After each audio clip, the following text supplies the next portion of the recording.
Malupakanyisu pondolwayo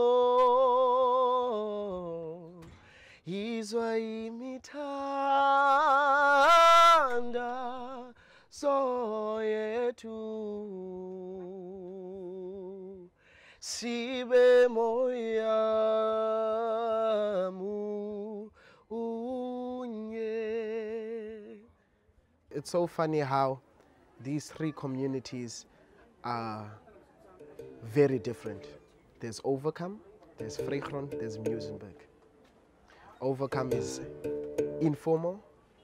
Vrygrond is like, how can I say, it's a township.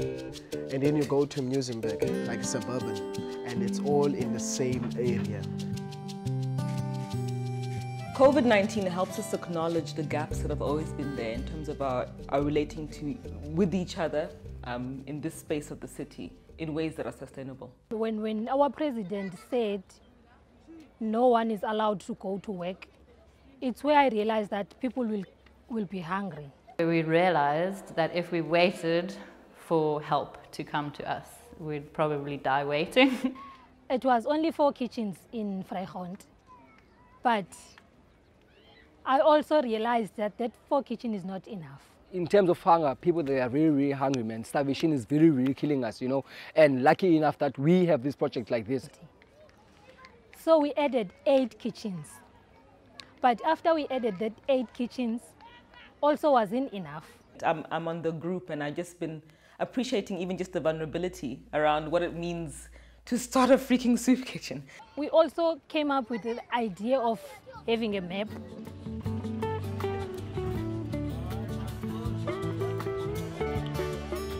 So when people see that map, they can see where they can go and dish food.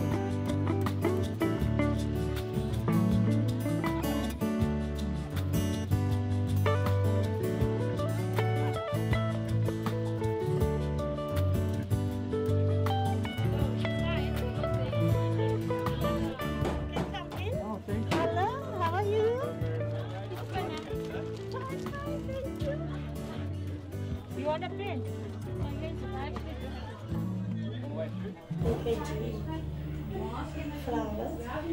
I don't know exact the date, but it was on a Tuesday where a voice came to me.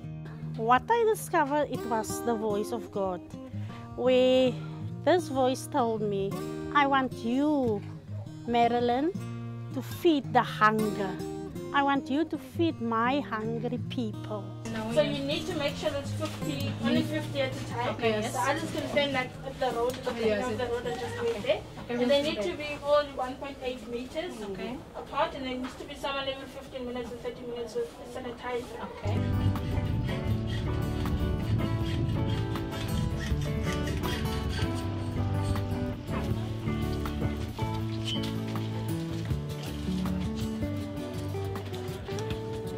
This is a racket spot.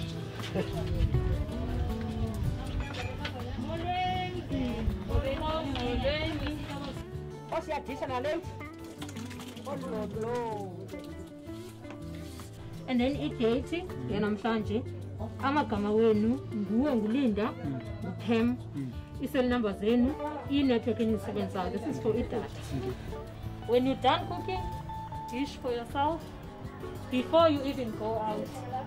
Because what I've noticed, we dish food for ourselves and we end up giving to the community. So make sure you eat before you go. This corona gave us that unity, and it got us back into our roots, where we come from as Africans. I'm a leopard and then lay 58 per bill. Then 50, so 50 at a time, 50 at a time. I just got a call from this person, they need food. No, then some funny, and that's me admin. I'm at the back road. All I do is just call and say, okay, this person needs food at this, they're leaving someone anything. Also, party express captain, and I'm being at how to party captain as we don't know. Bye. Bye. But like pots, pans, stoves, tables, gas bottles, knives, like everything, people just came.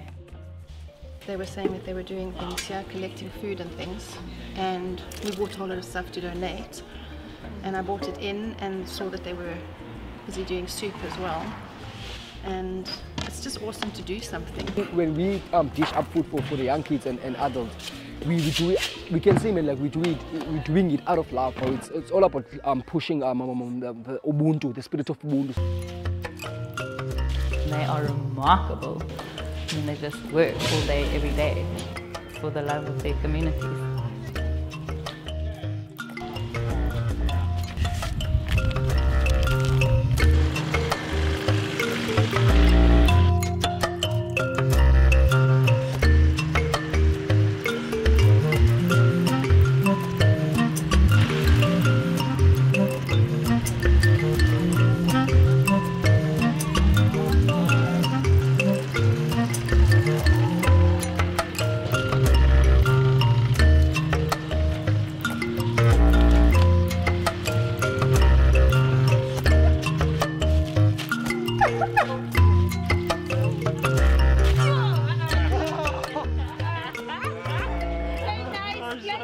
The setup of this, it was built to formalize food stations that will support Frekhond. This is not food parcels that goes to individual. There's a quite big demand of like households that are more in need. We have to design and find means of how we can design that. But for now, we've been dealing with like soup stations. We're basically a bunch of friends and community. We're neighbors. We live in Muizenberg. It's right here. It's 1 kilometer down the road. So all the support for this food is coming from our networks of friends and families and organizations that are donating money to this. But I just think it's important that you know that it's not from government, it's not from the city, there's no politics involved. This is just us and our friends trying to do what we can do. And that nobody's getting paid. Like this is all voluntary. I'm translating, they're very happy. I'm translating, they're happy.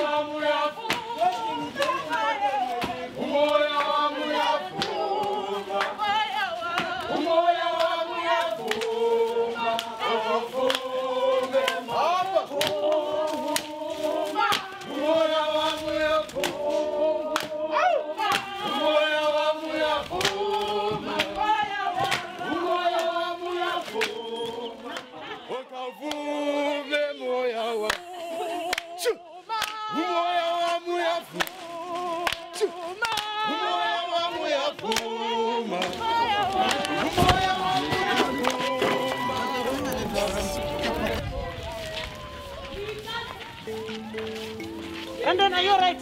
Yeah. We still going to the gravel road, going to yeah, through that water. We must walk with a rocky mountain. So we got a rocky road ahead of us. You know, Vereeniging community is a very poor community. And you know, we overpopulated here in Vereeniging also as well. And what I also can say is, if you can go to one place, you can see there's more than 5 doors in one premises. So if you see more than 5 doors in one premises, you know there's more than 5 families living there. Even inspire us more because of the lockdown now, to feed people, because now it's even worse because people can't go out to work. Then me and my mother-in-law, we started the kitchen. So we went to people and asked around, and we posted on Facebook to ask if we can open like a feeding scheme, people can like support us. In Xhosa there's a saying that isandla sihlambe esinye isandla, meaning one hand washes another hand. So we got together and we started cooking for the community and seeing the faces of the children that were coming with their dishes for us to dish for them. Seeing their smiles, seeing their appreciation when we are giving them food, bringing back the beauty of humanity. It's more people every day. From the 27th of March, I start to cook every day. I also go and call them. In the morning, in the porridge time, I call, porridge, porridge, porridge. Then you must see how they come out of their houses and come and stand in the queue. It was a pleasure for me because I met mamas, which you've seen with me, who are so deeply rooted in terms of caring for their community. And the kitchens that we have, we didn't buy food, but because we speak to other people from Muizenberg. Yes, we always say we can't do this because we are poor, but we have our mind. Our mind is not poor. It means uniting all the races, all the hearts, all the souls, all the feet, all the hands, them being together, walking one step together and changing one nation together. If we, as very unequal societies and communities, can learn how to build relationship properly and really listen to each other, that's the sustainability, and that's the gold in what's going on here. My biggest fear is that, you know, we get to level 3 and everyone's like, okay, business as usual. But can we really go back to unseeing what we know has always been there, but just been magnified by COVID? The little I get, or the much I get, I just want to make a change into people's lives. So essentially each kitchen that's operating, if we can make sure that the right knowledge is being given to them to be able to run a business, because running a kitchen is no different to running a business, essentially those could all become little micro enterprises. Because I also got this vision to build my place, to make a special place for our people. It gives us that courage to continue doing what we are doing, to cook every day, even if it means that spending from our own pockets to make sure that the food is there. Listen to me, black child. Listen to me. Each and every corner where you are, they call you gangsters, they call you tsotsis, but I know in your mind that you have that imagination that you always talking about it to your friends. Listen, let me tell you something. Sometimes and then we vision. Listen, black child, stop talking. Let's just do. Thank you. Yeah.